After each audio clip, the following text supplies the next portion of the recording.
एक वायदा, किसी भी एक प्रॉमिस आपने फुलफिल नहीं किया।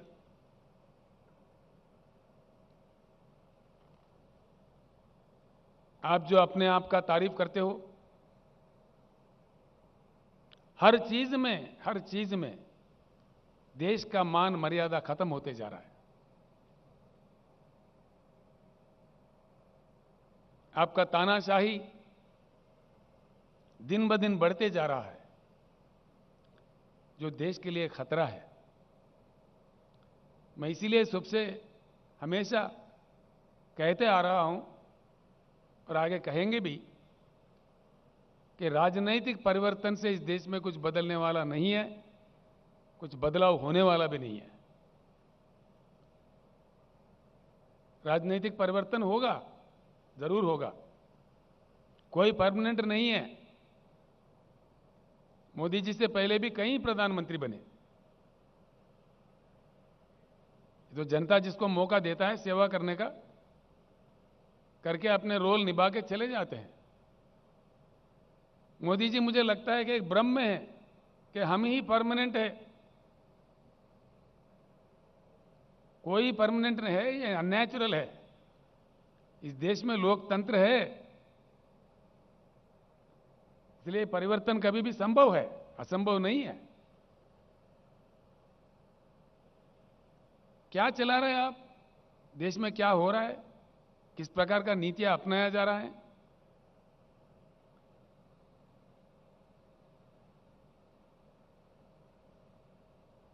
हर हालत से हिंदुस्तान बेहाल होते जा रहा है। किसान परेशान, बेरोजगार नौजवान परेशान, उद्योगपति परेशान,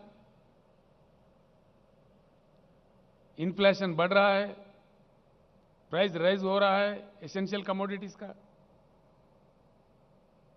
आपका एडमिनिस्ट्रेशन का गुणवत्ता क्या है? क्या नतीजा मिला है इस देश को? Gross misuse of all constitutional bodies, gross misuse दिन ब दिन देखने को मिलता है इस देश में। आप हावी है, आप प्रहार कर रहे हैं। जो आपके विरोध में बोलता है उनको सताया जाता है। लोकतंत्र का खात्मा कर रहे हैं आप, लोकतंत्र का हत्या कर रहे हैं। राज्यों के सरकार को गिराने में आप व्यस्त है।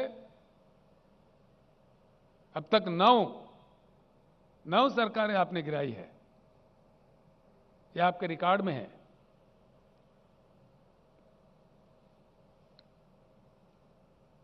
इसका नतीजा क्या हो रहा है? किसी भी तरफ देखो बेहाल हिंदुस्तान।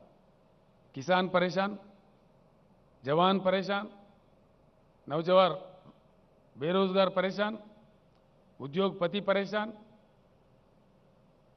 कौन खुश है आपके सरकार से?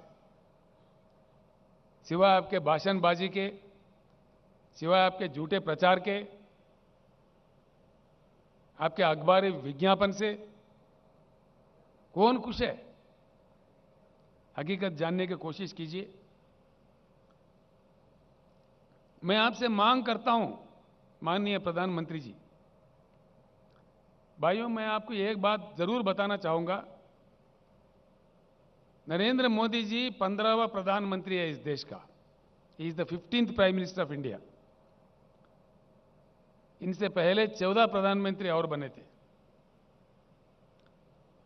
किसी के कालखंड में भी, किसी के भी कालखंड में देश का मान मर्यादा इतना नहीं गिरा जितना आपके कालखंड में गिर रहा है। प्रधानमंत्री जी, आपके नारा है भाषण शुरू करने से पहले भारत माता की जय।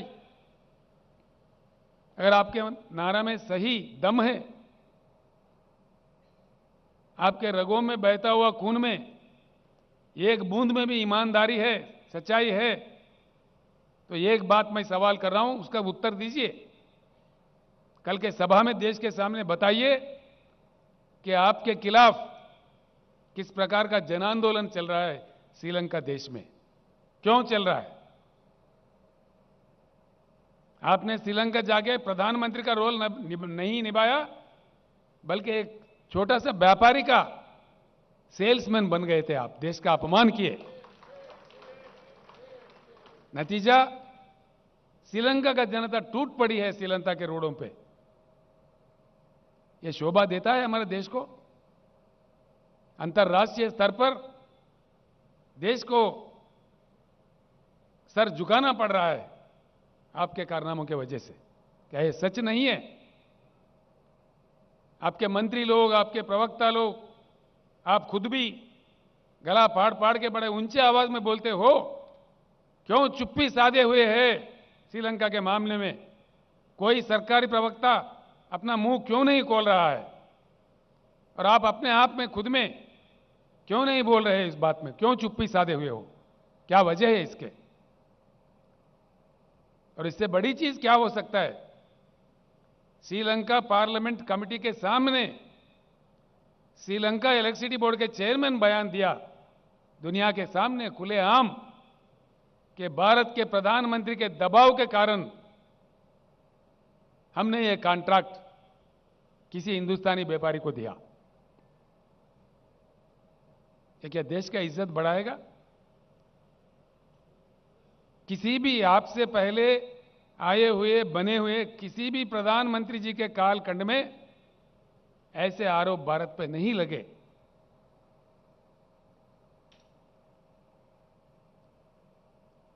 भले ही आप खामोश हो, हम खामोश नहीं बैठेंगे, हम जरूर लड़ते रहेंगे। व्यक्तिगत रूप से मुझे भी नरेंद्र मोदी से कोई लेना देना कुछ नहीं है। आपके जो पॉलिसीज है, जो किसान विरोधी, जनता विरोधी, लोकतंत्र विरोधी, तानाशाही पॉलिसीज जो है, जिस प्रकार का जुल्म, सरकारी संस्थाओं का दुरुपयोग आप कर रहे हैं, उसके विरोध में हम बात करेंगे। पॉलिसीज पे हम बात कर रहे हैं। अगर आप ईमानदार है, सच्चे हैं, तो कल के पब्लिक मीटिंग में हैदराबाद से ही भारत के जनता को उत्तर दीजिए। बताइए साफ साफ क्या हुआ श्रीलंका में, यह हम आपसे पूछ रहे हैं। वरना हम आपको दोषी मानेंगे, बिल्कुल दोष देंगे आपको।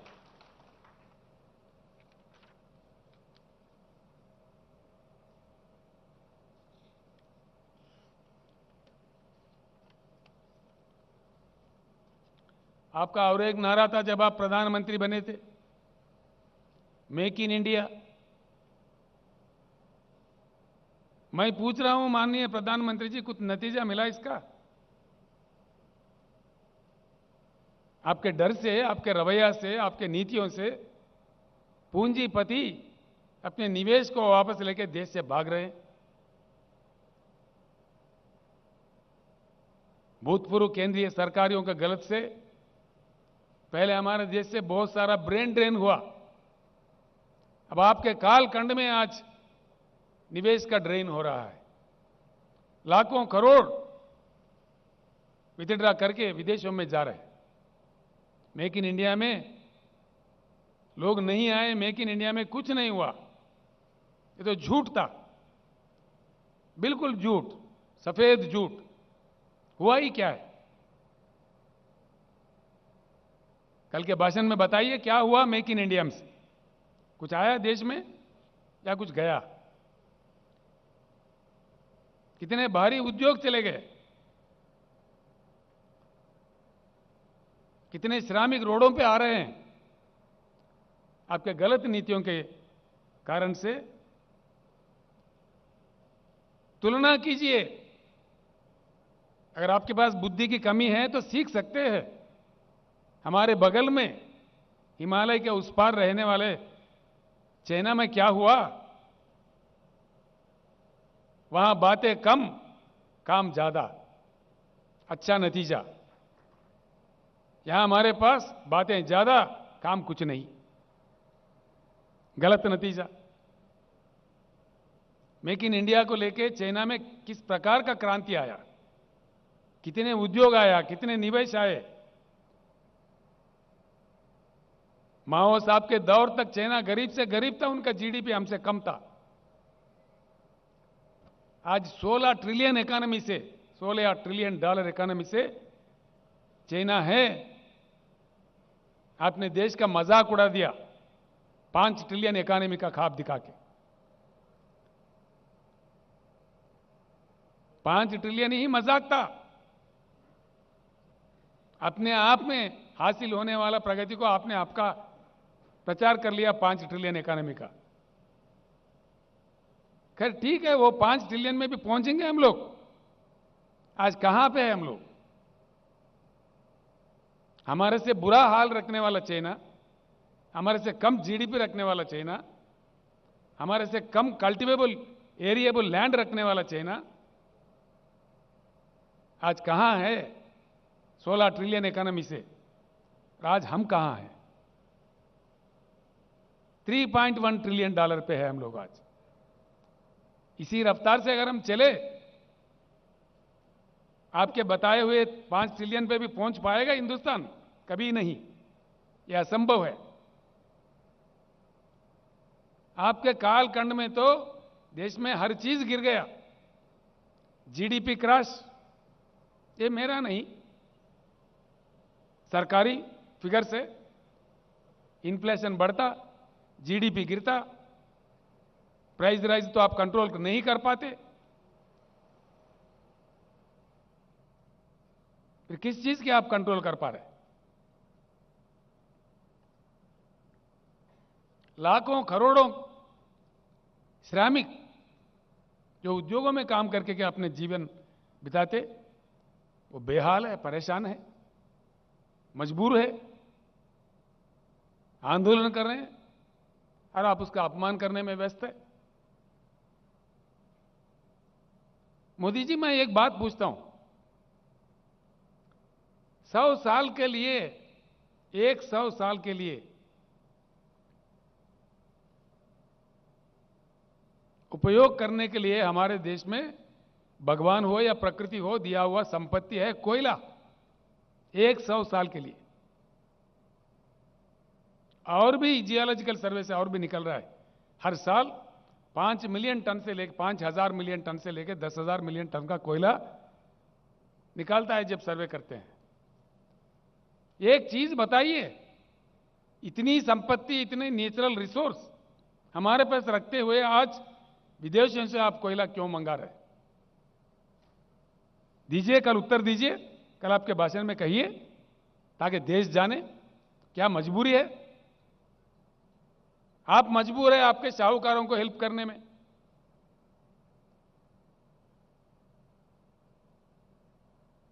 आप तो है मजबूर, राज्यों के सरकार पे दबाव डाल रहे, हुकुम पे हुकुम दिए जा रहे कि 10% इंपोर्टेड कोयला इस्तेमाल करो, वरना तुम्हारे कोल इंडिया से कोल सप्लाई बंद किया जाएगा। ये क्या दादागिरी है? जबरदस्ती है? ये लोकतंत्र का मान मर्यादा है? यशवंत जी, मैं आपके सामने रखना चाह रहा हूं, हमने इनकार कर दिया। आप जो मर्जी कर लो, क्योंकि हमारा एक इतिहास है, कोल इंडिया के अलावा हिंदुस्तान में एक ही राज्य है जिसके पास एक कोयला खाना है, उसका नाम है सिंगरेनी कॉलरीज। हमने कहा हमारे खुद का कोयला है तो हम क्यों ले? हैरत की बात यह है, हिंदुस्तान का कोयला 4,000 के अंदर एक टन मिलता है। मोदी जी का जो कोयला है 25 से लेकर 30,000 का मिलता है, 4 गुना 5 गुना ज्यादा दाम देके। क्योंकि इनका दोस्त है एक साहूकार, वो इंपोर्ट करता है। इसीलिए मैं आपको टाइटल दे रहा हूं कि आप प्रधानमंत्री का काम नहीं कर रहे हो, आपके साहूकार दोस्तों का सेल्समैन बन के काम कर रहे हो।